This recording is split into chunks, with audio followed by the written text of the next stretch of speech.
Boeing, which together with Airbus has manufactured 99% of the world's larger commercial aircraft, now admits that a software flaw contributed to the two crashes that killed 346 people within the past year. How will this admission affect Boeing's business around the world, and especially with one of its most important customers, China? Welcome to The Point, an opinion show coming to you from Beijing.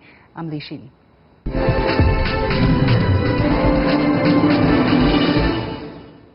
Now, 2 months after Boeing suffered a second deadly crash of its 737 MAX airliner, the company has admitted to a flaw in its software design.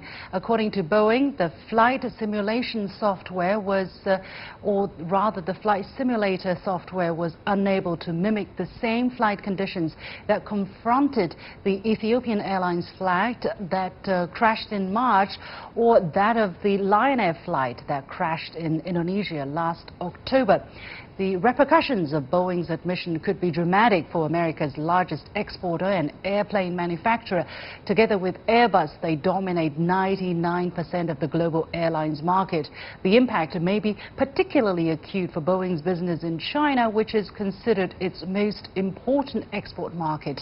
To what degree did this design flaw contribute to the deaths of the 346 people in these two crashes?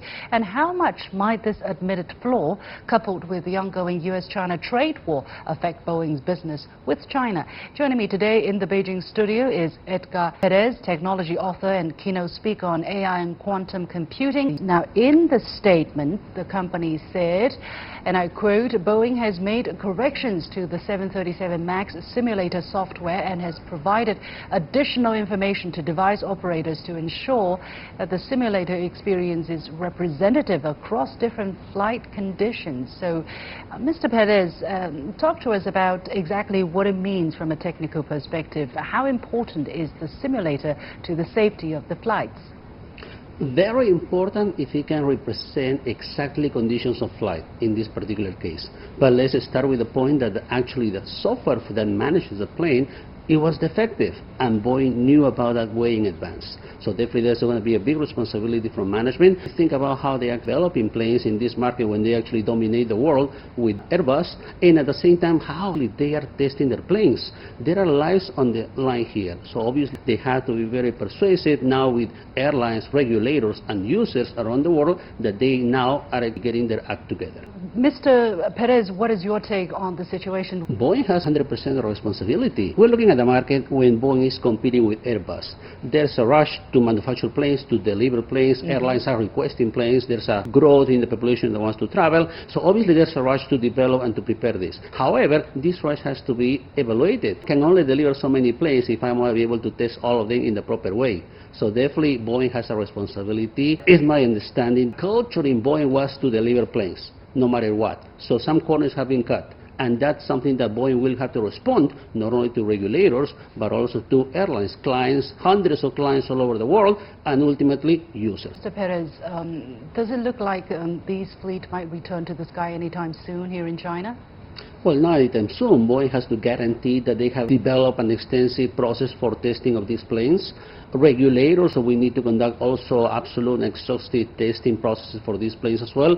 And finally, users will need to be persuaded that that's indeed the case. In particular, I fly quite a bit in the last months, years, and obviously it never occurred to me to ask which model I'm flying, whether it's going to be a Boeing or the Airbus. From now on, I'm asking which model it's going to be, and if it's going to be a Boeing, I will make sure that the management team actually has flown that particular model before I fly that plane. So I'm sure users also will be asking that question all over the world. How much longer is it going to take for Boeing to regain the confidence of the consumers, Mr. Perez? Do you think eventually it's going to happen? Because there are incidences of other companies, other planes being involved in crashes in the early days of its launch, but eventually they do take to the skies and stay there for decades. Well, as you said, the company has been in business for decades, so obviously every company in the world has gone through some bumps. This is a very important mistake for Boeing. Management has a responsibility. The CEO of the company has to go.